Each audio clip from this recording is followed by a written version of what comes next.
Hello everyone, this is Vikram.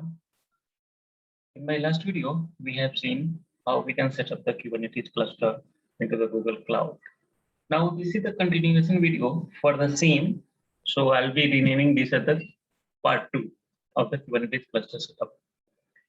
So what I'm going to show over here is basically we need to tell how we can connect the cluster, whatever the cluster we have created in my last video. So this is my cluster name and how we can be able to locate this one. Simply navigate to this navigation menu.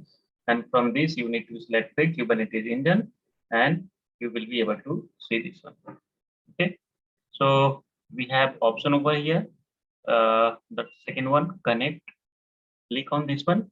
And here it will give you the some kubectl command for which you can be able to go to your cluster. So simply copy that one and click on this run in Cloud Shell. Wait for a few seconds. It will open the Cloud Shell for you.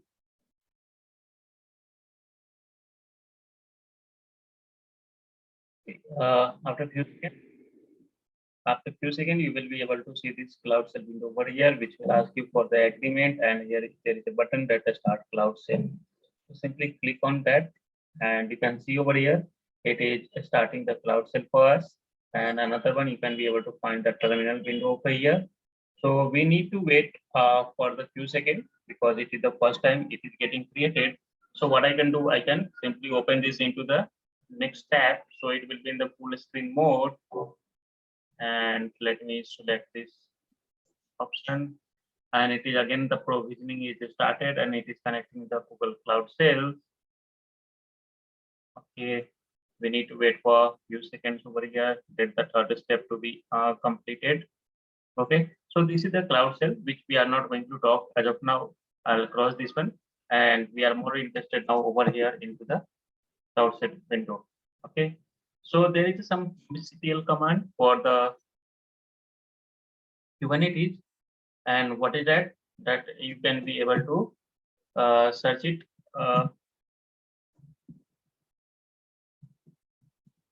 From the Google itself.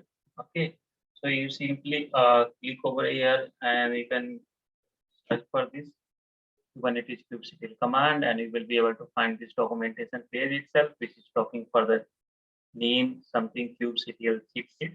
So forget about the name, whatever it is saying. We simply quick jump over here what the commands it is going to show us. Okay, so first of all, we are going to see what are the pods deployment available into this kubectl. So for pods deployment, I am going to talk into my future videos.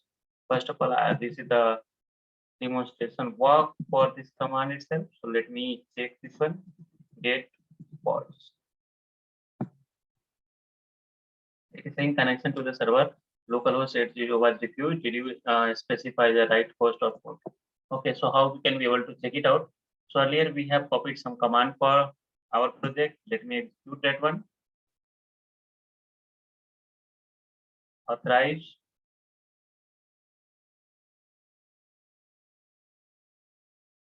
Now we will try to execute the same command and we'll see whether we are able to work with kubectl commands or not. If not, it means something we have to do the setups for this one.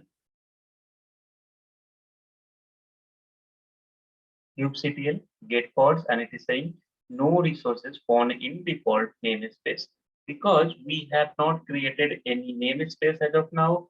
We have not created any deployment. If we are not creating any namespace, by default the namespace will be the default itself, and whatever the pods deployment we are going to create, that we can be able to get it through the kubectl command. So just quickly come back to our UI part over here, and we can see here. Let me minimize this first, and you can see over here the cluster. Then we have the workloads. If you click over here the workloads, it will give you the info about whatever the current running app and other things. So currently we are not having any deployments available over here. Because of that, it is not showing anything. Then we have the service and ingress option. I'll be talking about all these features in our upcoming videos. So let's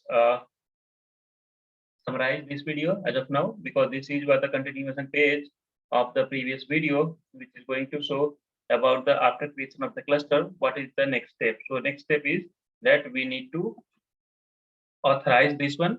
And how to authorize? So simply you need to click over here the connect one, and it will give you the code over here. So you just simply copy this command and run in the Cloud Shell. It is going to locate, and for my case I have opened this into the separate window over here. So you can either walk over here in the previous small window half part, or you can click over here and you can come back to this. So in my next video, I'm going to talk more about kubectl commands, pods, and deployments, and other features of the Kubernetes. So stay tuned to my channel for the Kubernetes videos. If you have not subscribed, please subscribe my videos. Thank you.